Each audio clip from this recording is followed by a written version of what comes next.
Everyone feels stuck at some point, trapped in a job that no longer inspires, repeating self-defeating habits, or simply going through life without a sense of direction. This stagnation can be subtle or painfully obvious, but the underlying frustration is always the same, a yearning for something more. The modern world has solutions, productivity hacks, motivational seminars, and 10-step plans. Yet few offer a sustainable path to real change. For those who crave something more profound, the ancient philosophy of Stoicism provides a timeless, countercultural way forward. It's not about escaping your circumstances but mastering your perception of them. In this guide, we'll explore where you might feel stuck and how the Stoics would advise you to break free not through radical change but through radical acceptance, internal discipline, and purposeful action. Part 1. Understanding where you're stuck.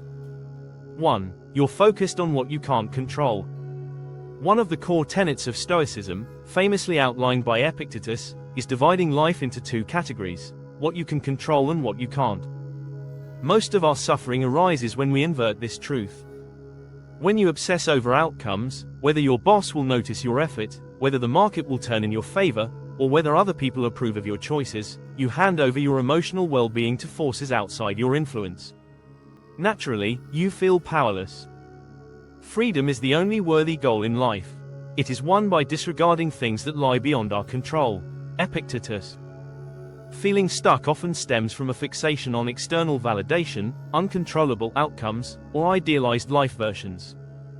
You believe that you could move forward if only something outside you changed. 2. You avoid discomfort. Growth demands discomfort. But the human mind is wired for comfort. When challenges arise, we retreat to the familiar, even if it's suffocating. You may be stuck because you've chosen safety over growth. The Stoics didn't seek out suffering but practiced voluntary discomfort to build resilience, fasting, sleeping on hard ground, and walking barefoot. These were reminders that they could endure more than they imagined. If you want to improve, be content to be thought foolish and stupid. Epictetus. In modern terms, this might mean taking that uncomfortable conversation, applying for a job that feels out of reach, or quitting a habit that brings short-term ease but long-term stagnation. 3. Your identity is rigid. We often cling to outdated versions of ourselves. You might identify as someone who's just not good at networking, or not the creative type. This fixed mindset becomes a cage. In Stoicism, you're not defined by your past or emotions but by your actions and values in the present moment. Don't explain your philosophy, embody it. Epictetus. When your identity becomes fluid, you're more willing to adapt, evolve, and step into new roles. You stop asking, "Is this who I am?" and start asking, "Is this who I want to be?" Part 2. The Stoic path to breaking free. So, how do we shift from being stuck to moving forward? Stoicism offers a blueprint rooted in clarity, discipline, and meaning. Here's how to apply it. 1. Reclaim your power. Focus only on what you can control. Marcus Aurelius wrote extensively in his Meditations about the serenity that comes from narrowing your focus to what's within your power: your thoughts, your actions, your responses. If you're stuck, make a simple but powerful shift. Stop asking, "Will this work out? What if I fail? What will people think?" Start asking, "What is the right thing to do? What can I do today? How do I respond with virtue?" This shift doesn't magically resolve your problems but reorients your energy toward action and clarity. The situation may not change, but you do, and that's the seed of transformation. 2. Practice voluntary discomfort. Seneca famously advised that we should occasionally live as though we had lost everything, wearing simple clothes and eating plain food, not to suffer but to remember that our fears are often exaggerated. In a modern context, voluntary discomfort might look like waking early and working before you feel like it, going a day without your phone, saying no to a social obligation and sitting with the discomfort, practicing public speaking despite the fear. Discomfort is the forge in which confidence is built. Each time you do what's challenging but meaningful, you chip away at the false belief that you are fragile or incapable. We suffer more in imagination than in reality. Seneca. 3. Embrace the obstacle as the way. Perhaps the most famous Stoic concept popularized in recent years by Ryan Holiday is the idea that the obstacle is the way. The thing that blocks your path is your path. If you feel stuck because something is in your way, a failure, a delay, or a difficult person, consider this. What if that challenge contains the exact lesson you need? Marcus Aurelius put it succinctly, the impediment to action advances action. What stands in the way becomes the way. In practical terms, this means asking, what is this challenge teaching me? How can I grow because of this obstacle? What skills or virtues can I develop here? You stop seeing difficulty as a stop sign and start seeing it as a teacher. 4. Live by your values, not your feelings. Feelings are fickle. One day, you're motivated, the next, you're lethargic. Stoics didn't ignore emotions but refused to be ruled by them. They acted by their values, wisdom, courage, justice, and self-discipline, regardless of their feelings. You're less likely to feel stuck when your decisions are guided by inner principles rather than external pressures or temporary moods. Ask yourself, am I acting out of courage or fear?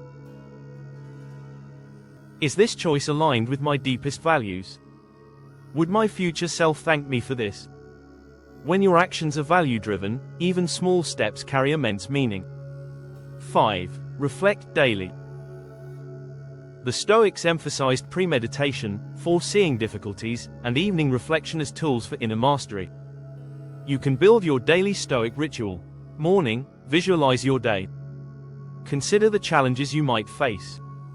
Prepare your mind to meet them with calm and virtue. Evening, reflect. What did you do well? Where did you falter? What can you improve tomorrow?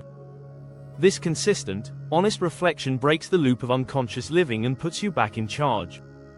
Let us prepare our minds as if we'd come to the end of life. Let us postpone nothing. Seneca.